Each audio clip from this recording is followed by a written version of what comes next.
Je voulais être gendarme, mon père étant gendarme, il m'a dit tu peux faire autre chose.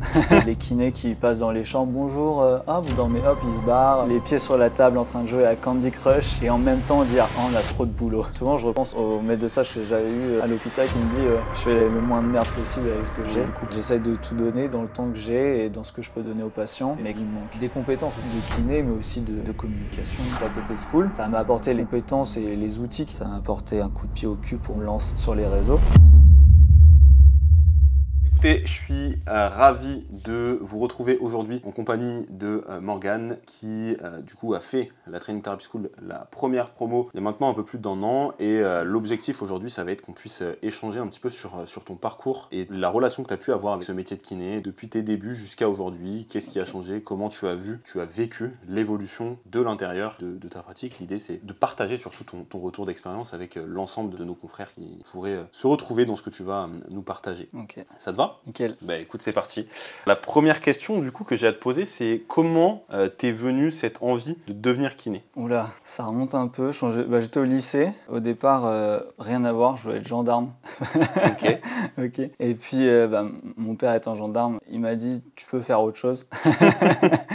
Il m'aurait pas empêché, mais il m'a dit clairement tu es capable de faire autre chose. Donc après, je pensais plus à des choses en médecine, tout ça. Mais j'avais pas la patience, je pense, de vraiment entamer des vraies études de médecine. Donc là, à Muri, quand même, le fait de faire kiné, je faisais déjà pas mal de sport. Je faisais du foot à l'époque. Et puis voilà, tout ce qui touchait au corps humain, ça m'intéressait quand même pas mal. Du coup, petit à petit, c'est mûri l'idée de devenir kiné. Et du coup, moi, à la base, au lycée, quand on commence à choisir où est-ce qu'on va aller, je pensais aller faire justement médecine pour aller rentrer à l'école de kiné. Dans la région où j'ai fait mes études en Normandie, à Rouen, on pouvait déjà rentrer par médecine. Okay. Parce que moi, je suis la dernière promo qui a pu rentrer par les prépas, par les concours. Et du coup, finalement, je me suis retrouvé en STAPS parce que dans mon école que j'ai fait à Évreux, ils prenaient 3 personnes de STAPS de Rouen.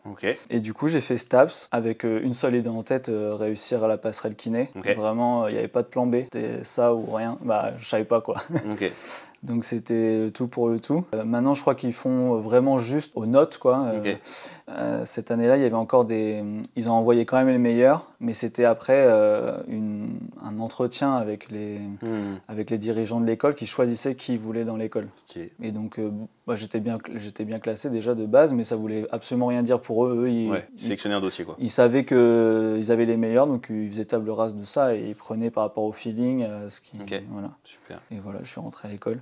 D'ailleurs, c'est un premier enseignement, je pense, que tu viens de nous dire. Quand il n'y a pas de plan B, tu n'as plus le choix que de réussir, en vrai. Donc, ne prévoyez pas de plan B. C'est le plan A ou rien. Ça fonctionne bien. Ok, super. Et du coup, donc, tout ça, quelle image tu avais du métier de kiné avant de rentrer à l'école? Tu te disais kiné, c'est quoi? Comment tu imaginais la vie d'un kiné? J'avais fait des stages, un petit stage dans un cabinet pour voir un peu comment ça se passait. Et bon, clairement, c'était pas la pratique que j'en ai aujourd'hui. C'était énormément de passifs, tout ça. Mais j'ai quand même apprécié le relationnel avec le patient. J'avais pas forcément trop d'idées. Juste, j'aimais le fait d'aider les gens et que ça puisse passer par le sport. Donc ça mêlait la passion du sport et le fait d'aider les gens. Après, j'avais pas de trop grosses attentes par rapport à ça. Avant de rentrer à l'école? Ouais. Ok. Bon, et du coup, donc, tu rentres à cette école d'Évreux en 2016? Ouais, c'est ça. Comment ça s'est passé, on va dire, l'évolution de la vision du métier pendant tes années d'études? Est-ce que tu as des choses marquantes où tu t'es dit, ok, là, je suis dans la bonne voie, ça, je veux absolument pas le faire, ou pourquoi je fais kiné? C'est pas fait pour moi. Moi, le premier stage, j'étais assez content parce que je l'ai fait dans un centre de rééducation. Et on aidait des gens après des opérations. C'était surtout des prothèses du genou, de hanche. Moi, dans la première approche que j'en avais, surtout que le kiné nous a laissé faire ce qu'on voulait, entre guillemets, alors qu'on savait rien faire, mais on faisait comme eux. Mais voilà, mais déjà, je me sentais déjà utile en très peu de temps. Ça, c'était cool. En faisant des exercices, il n'y avait pas tant que ça trop de vrais passifs. Voilà, donc c'était plutôt pas mal. Après, j'ai souvenir d'un stage en hôpital. Et là, j'ai vu clairement ce que je voulais pas faire. Déjà, j'ai eu de la chance, je suis tombé avec un maître de stage qui faisait de la réa. Donc, c'était lourd comme patient. Clairement, ça a montré que je voulais pas faire ça, mais au moins, j'étais avec un maître de stage assez passionné et qui me disait j'essaie de faire le moins de merde possible par rapport à ce que j'ai comme à ma disposition, quoi. Donc, clairement, c'était pas fou, c'était de la mob. toute façon, c'est de la réa. Bah, oui, donc, oui, bien sûr.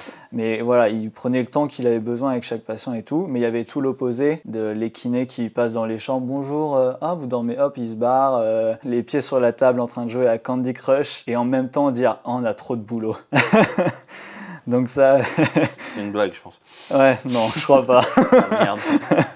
Et du coup, ça, j'ai vu, je voulais pas faire ça. Et puis, de toute façon, souvent, les gens à l'hôpital sont de passage et il n'y avait pas ce truc de vraiment leur être utile dans la suite, quoi, dans leur vie de tous les jours. Donc, ça m'a moins plu. Et après, du coup, j'ai fait que du CAB. Ok, que de la pratique libérale. Voilà, que de la pratique libérale. Donc, en pratique libérale, j'ai eu soit, quand tu es stagiaire, et dans les premières années, tu sais que masser, donc tu fais que masser. Donc ça, je savais que je voulais pas masser. Ok. Au moins, on massait bien. Mais au moins on était dégoûté de masser. Ouais. Et après, des cas où on avait plus de liberté avec des patients et là du coup à faire pas mal d'actifs, même si il y avait quand même une partie du soin qui était basée sur du passif et plus que du passif, tout ce qui était électro, ultrasons, tout ça. Ouais, peut-être le passif moins utile, entre guillemets. Voilà, on va dire ça. Oui, carrément. Mais à cette époque-là, je ne me rendais pas compte à quel point ça pouvait être inutile, on va dire. En gros, les maîtres de stage arrivaient à bien me le vendre pour que j'ai l'impression de faire du bien à mon patient, alors que je pouvais clairement faire mieux. Mais en général, franchement, c'était à nuancer quand même parce qu'on faisait quand même de l'actif et c'était bien pas... sûr. Après, encore une fois, le passif n'est tout pas jeté, carrément. Ouais, carrément. C'est une question de dosage, comme toujours. Bien sûr. Ok, donc c'est intéressant. Donc tu avais eu déjà une belle aventure en libéral avant de commencer ton métier, d'être vraiment diplômé. Est-ce que tu as retrouvé, une fois que tu as débuté ta pratique, ce à quoi tu t'attendais, du moins dans la pratique libérale? Parce qu'en vrai, quand on est en stage à l'école, en soi, généralement, on fait que la partie soins, on s'occupe de rien en dehors. Est-ce que tu as retrouvé ce à quoi tu t'attendais? Tu avais déjà une idée potentiellement de l'implication organisationnelle, de l'administratif? Qu'est-ce que tu t'es dit au début? Après, ouais, je m'étais quand même bien renseigné sur ce qu'il y avait à faire à côté. Pour l'instant, j'ai été remplaçant, donc j'avais pas grand-chose à gérer. Et maintenant que je suis assistant, en vrai, c'est gérable. En tout cas, ça me choque pas non plus. Donc ça m'a pas trop dérangé plus que ça. Okay. Après, le comptable, j'ai un comptable. Non, oui, bien sûr. Et ce que tu as vu pendant tes stages correspond à ce que tu as vécu en tant que kiné diplômé, en termes de pratique? Au début, oui, vu que j'ai fait des remplats, je me basais sur ce que faisait le kiné pour pas trop non plus faire différent par rapport aux patients. Donc oui, j'ai refait plus ou moins ce que j'avais fait en stage, mais je me suis rendu compte qu'il y avait peut-être mieux à faire que ça. Comment tu vivais justement, à partir de ce moment-là, le fait de proposer à des personnes que tu remplaçais, pour qui le kiné a été remplacé, des choses auxquelles toi tu ne croyais pas? Ah, ça c'était un peu compliqué. Clairement ça me saoulait, quoi. Je prenais pas de plaisir à faire ça parce que je savais que c'était pas ouf. Alors après j'essayais de ramener ma petite touche parfois. Des fois j'avais même pas le choix. J'ai déjà fait un cabinet où il y avait rien dans le cabinet. Clairement on avait un bâton et là il a fallu être imaginatif. Et du coup, ceux qui venaient juste pour le massage et tout, tu tais et tu fais ce que l'autre faisait. Et puis des fois tu te dis là il y a quand même mieux à faire, je vais lui proposer, on va tenter un truc et si ça va mieux, tant mieux. Puis sinon, Comment tu vivais ton métier à cette époque-là? Pas très bien parce que je trouvais ça hyper fatigant déjà de toutes les semaines ou 2 semaines se réadapter à une nouvelle patientèle. En plus de commencer un traitement, tu sais que ça va pas servir à grand chose parce qu'il n'y aura pas de continuité dans le soin que toi tu as mis en place, à part si tu étais déjà dans la continuité de ce qu'avait mis en place le kiné d'avant. Donc ça c'était hyper frustrant. En fait c'était très formateur de devoir m'adapter à chaque cabinet. Ça m'a clairement fait sortir de ma zone de confort et j'ai dû tout le temps me réadapter alors que de base j'aime bien être dans ma zone de confort, mais du coup c'était hyper fatigant. Ok. Et qu'est-ce qui t'a fait te dire ok vas-y j'arrête de faire des remplats? J'ai fait 8 mois de remplats, ça commençait à me fatiguer. Je me suis dit non c'est ça, j'ai eu l'opportunité de partir et je me suis dit vas-y c'est maintenant, et je suis parti. Ok, t'as trouvé un poste en assistanat? Ouais. Celui que t'as aujourd'hui? Ouais. Ok, donc depuis 2 ans du coup tu es dans le même, lieu? Ouais, 3. Ouais, 3 ans. Comment tu vis justement ce poste en tant qu'assistant, pas forcément avec tes collègues, mais d'un point de vue plus général, vis-à-vis de ton métier, qu'est-ce qui te plaît dans cette situation? Qu'est-ce qui te plaît moins? Est-ce que tu peux me partager 2-3 trucs là-dessus? Ce qui me plaît, déjà, comme j'ai dit tout à l'heure, il n'y a pas grand-chose à gérer. Donc au moins, je suis là, je viens, je repars. J'ai pas grand-chose à gérer. Après, j'ai ce que je recherchais avant, aider les gens et qu'il y ait un peu plus de continuité qu'en remplacement déjà. Après, ce qui peut être, ce qui est frustrant des fois, c'est l'implication que peuvent avoir les gens dans leurs soins. En quoi c'est frustrant pour toi? Moi, j'ai l'impression de donner ce que j'ai à donner, mais de m'impliquer, quoi, et que les gens ne soient pas forcément hyper impliqués. Après, je pense que, et je m'en rends compte de plus en plus, ça passe quand même pas mal par le dialogue. Maintenant, je me dis, quand il n'a pas fait, c'est juste que j'étais nul en termes de communication, ou alors juste que la personne et moi, ça fonctionnait pas, quoi, et que de toute manière, quoi que j'aurais dit, ça n'aurait pas fonctionné, quoi. Aujourd'hui, c'est le seul point de frustration que tu pourrais avoir, c'est cet échange avec les patients, ou il y a d'autres choses? Il y a forcément la rémunération. C'est un peu assez frustrant de devoir passer une demi-heure pour 16,13 €. Mais en fait, ouais, en gros, tu te limites à passer presque moins de temps avec le patient pour que ça soit rentable, mais que tu fasses le meilleur boulot possible. Souvent, je repense justement au maître de stage que j'avais eu à l'hôpital qui me dit je fais le moins de merde possible avec ce que j'ai. J'essaye de tout donner dans le temps que j'ai et dans ce que je peux donner aux patients, mais que ça soit pas démesuré par rapport aux moyens qu'on a. Est-ce que tu es satisfait de ce que tu proposes au cabinet? Si on était dans un monde idéal, est-ce que tu ferais la même chose du coup, si tu étais satisfait, ou si tu ferais différemment, qu'est-ce que tu ferais? Avec certaines personnes, oui, parce que si tu as des patients plutôt sédentaires, peu importe des TMS, voilà, dès que tu mets en place quelque chose d'à peu près carré et que la personne comprend ce que tu veux lui dire et vers où tu veux l'emmener, souvent ça suffit dans la majorité des cas pour faire quelque chose de bien. Mais clairement, avec certains patients, même en termes de matériel, après c'est autre chose, mais de place, tout ça, bien sûr, on voudrait toujours plus. Mais ouais, ça peut être frustrant de vouloir faire certains exercices ou certaines choses où on se dit, lui, il lui faudrait ça, mais je lui propose pas ça parce qu'on peut pas le faire maintenant, on peut pas le faire là. Mais c'est clair. Du coup, je sais que je lui donne pas toutes les chances pour être au top, mais moi, j'y peux rien parce que j'ai pas les moyens de lui proposer ça. Et comment tu vis ça justement? Je pense que je m'y suis fait quand même. Après, forcément, le suivi à distance peut permettre de passer cette frustration. Surtout avec les crossfitters par exemple, on sait qu'on peut tout leur dire, tout leur donner à faire, ils vont le faire et surtout ils vont avoir le matériel pour. Et ça c'est pas mal.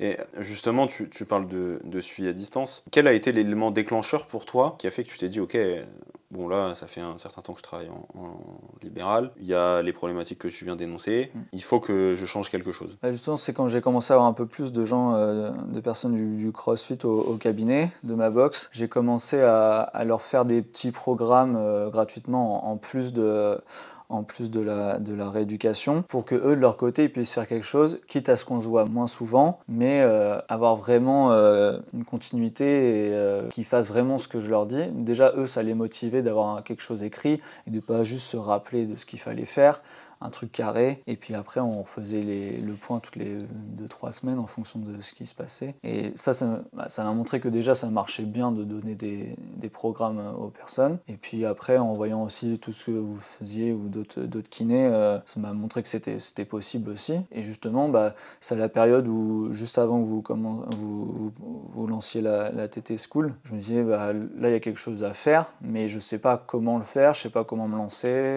et j'avais un blocage même moi de me dire est-ce que je suis capable de faire ça, ou même carrément je pense ne pas être capable de faire certaines choses. J'avais l'envie vraiment, mais il manquait un truc pour le faire. Pourquoi tu disais que tu n'étais pas capable, et qu'est-ce qui a fait qu'au final tu as rejoint la TT School du coup? Ce qui me disait que j'étais pas capable, c'est les compétences plutôt.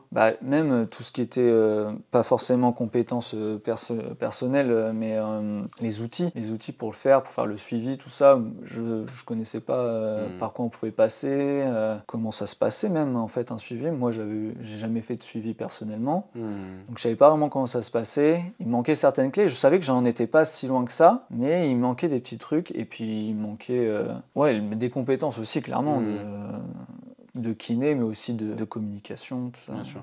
Okay. Et qu'est-ce qui a fait du coup que tu t'es dit ok plutôt, est-ce que c'est le fait qu'on t'ait montré qu'on allait t'apporter des compétences qui a fait que tu t'es dit ok, je fais la Training Therapy School, ou il y a autre chose? Non, je pense que après je vous suivais depuis un moment. J'avais déjà fait à ce moment-là, avant que ça se lance, j'avais fait une formation déjà. J'ai vu comment vous bossiez. Après, vu que vous êtes dans la même niche que moi, je voyais aussi les retours des crossfitters, que ça marchait plutôt bien. Et du coup, je vous faisais confiance et du coup, je me suis dit vas-y, carrément, go. Hein. Donc en fait, tu t'es dit que, étant donné qu'on est sur la même niche, qu'en fait c'était possible, enfin qu'on allait t'apporter finalement les compétences qu'il te manquait pour pouvoir proposer la même encore chose. plus, ouais. Encore plus parce que oui, vous étiez légitime par rapport au fait qu'on était dans la même niche, encore plus que quelqu'un qui s'occupe de, je sais pas, de coureur ou autre chose. Bien sûr. Ok, donc c'est très intéressant. Et justement, qu'est-ce que ça a changé pour toi, la Training Therapy School, dans ton métier de kiné? Bon, déjà, ça m'a complété mes compétences de kiné. Donc ça c'est la prolongation de n'importe quelle formation aussi. Voilà. C'est sûr. Et après, ça m'a apporté un coup de pied au cul pour me lancer sur les réseaux. Du coup, ça m'a apporté les compétences et les outils qui me manquaient. Et puis, peut-être que s'il n'y avait pas eu l'encadrement qu'il y avait avec la TT School, on m'aurait juste donné les outils. Peut-être que j'aurais trouvé d'autres excuses pour dire « Ouais, mais il y aura toujours eu un mais, je sais pas. » Parce que je sais que moi, je suis comme ça. Je peux être très motivé et je suis très carré dans ce que je fais. Mais il me faut quand même une motivation ou un encadrement, entre guillemets. Mais j'aime bien avoir quelqu'un avec moi et qui me dit vas-y on fait ça. Et là c'est ça en fait, ça m'a mis le coup de pied au cul. Au départ pour me lancer et puis après quand on fait les cerveaux collectifs tout ça, de voir qu'en fait au début on se dit putain je galère et tout, j'ai telle ou telle problématique, je suis vraiment nul et tout. Et au final on se rend compte qu'on a tous les mêmes problématiques et du coup on en discute, on s'apporte des solutions et on avance tous ensemble. Ça c'était important. Ok, donc si je récapitule, globalement, la Training Therapy School, ça t'a permis d'améliorer tes compétences donc, au cabinet d'une part, ce qui est bien, et de te donner les clés donc, pour faire la partie accompagnement à distance. Aujourd'hui, cette activité s'intègre dans ton travail de kiné? Du coup, au départ, je faisais ça sur le temps du midi ou des trucs comme ça, dès que j'avais un petit temps, voilà. Et là, petit à petit, quand j'ai eu plus de suivi, quand je suis arrivé j'en ai eu 3-4 sur un mois, je me suis dit je vais arrêter une demi-journée. Alors j'avais le mardi où c'était déjà une petite journée pour moi, mais du coup j'ai enlevé toute l'après-midi. Et du coup maintenant l'après-midi, le mardi, je fais que mes programmations. Donc pour l'instant comme j'en ai pas énormément, ça suffit. Et puis je travaille sur la création de contenu, les scripts, tout ça. Ok. Et puis, Comment tu envisages la suite justement de ça? Là ça fait 1 an du coup que tu as débuté donc, la première promo et donc à peu près 6 mois que ça s'est terminé. Comment tu envisages la suite pour toi sur du moyen ou du long terme avec ton objectif on va dire final à atteindre? Avoir de plus en plus de suivi, ça c'est clair. Pour pouvoir au moins arrêter une journée au CAB. L'idéal ça serait 2 journées, j'aimerais bien faire 2 jours vraiment que de suivi ou autre et 3 au CAB. Après vu que je suis en assistanat, c'est peut-être compliqué à mettre en place par rapport au temps que je passe forcément Au titulaire. Ouais, par rapport au Bien sûr. titulaire. Mais sur du moyen terme, peut-être du coup créer mon cabinet pour pouvoir gérer mieux mon temps de travail. Mais du coup avoir des assistants pour compenser ça. Okay. Et augmenter les suivis. Alors après, le but c'est pas du tout d'arrêter le cabinet complètement, mais d'avoir une pratique mixte entre les deux. Je pense honnêtement que c'est un truc qui est ultra stimulant. On aime tous aussi avoir ce contact humain qui est très différent entre la partie accompagnement et la partie plus traditionnelle. Mais les deux ont des choses très pertinentes à apporter. Je pense qu'un mix des deux est vraiment pour moi, de mon point de vue, quelque chose d'optimal pour le kiné et pour le patient. Donc, je pense que ça c'est très intéressant. Qu'est-ce que tu pourrais dire à quelqu'un qui aurait pu se retrouver dans ta situation, se dire je vois que c'est possible, il y a plein de gens qui font ça, mais qui n'osent pas forcément se lancer parce qu'ils n'ont pas les compétences ou les connaissances? Qu'est-ce que tu leur dirais pour les faire gagner du temps? De faire la TT School, mais de pas y aller la fleur au fusil en mode je vais faire ça, ça a l'air de marcher. Non, il faut y aller avec l'envie de bosser et puis d'avancer. Moi je sais que je suis pas du tout quelqu'un de créatif, en tout cas c'était pas le cas. Et puis je me disais Ouais, je vais faire 2 mois de vidéos sur Insta et je vais jamais réussir à trouver les idées pour et tout. Et là, j'en suis en un an, en un an, j'en suis à 120 posts, donc à peu près 3 par semaine. Et j'ai réussi à m'y tenir. En fait, j'ai été rigoureux. Après, est-ce que j'ai fait des trucs, j'en suis 100% content? Peut-être pas, mais au moins je m'y suis tenu. Et après, c'est comme ça aussi qu'on progresse de toute manière. Mais il faut y aller en ayant envie de travailler. Ok, donc être bosseur, quoi. Ouais. C'est ça, être bosseur et être déterminé dans ce qu'on fait, être rigoureux. Rigoureux, parce que la motivation, on l'a pas tout le temps, ça c'est sûr. Et puis, ce qui est bien, c'est qu'on est entouré et qu'il y a d'autres personnes qui sont dans le même cas, mais on va se tirer vers le haut. Et ça, c'était, pour moi, c'était le plus important là-dedans. Ouais, donc vraiment, si je reprends un petit peu tes propos et si je reformule, sans forcément dire qu'il n'y a que la Training Therapy School comme solution, l'idée c'est de s'entourer des bonnes personnes pour se faire tirer vers le haut et créer une émulation collective. Je pense que je suis entièrement d'accord avec toi. Ça permet de se rendre compte qu'on a des problématiques différentes et quand on a peut-être une perte de motivation, il y a d'autres personnes qui sont plus motivées, qui vont pouvoir se challenger, etc.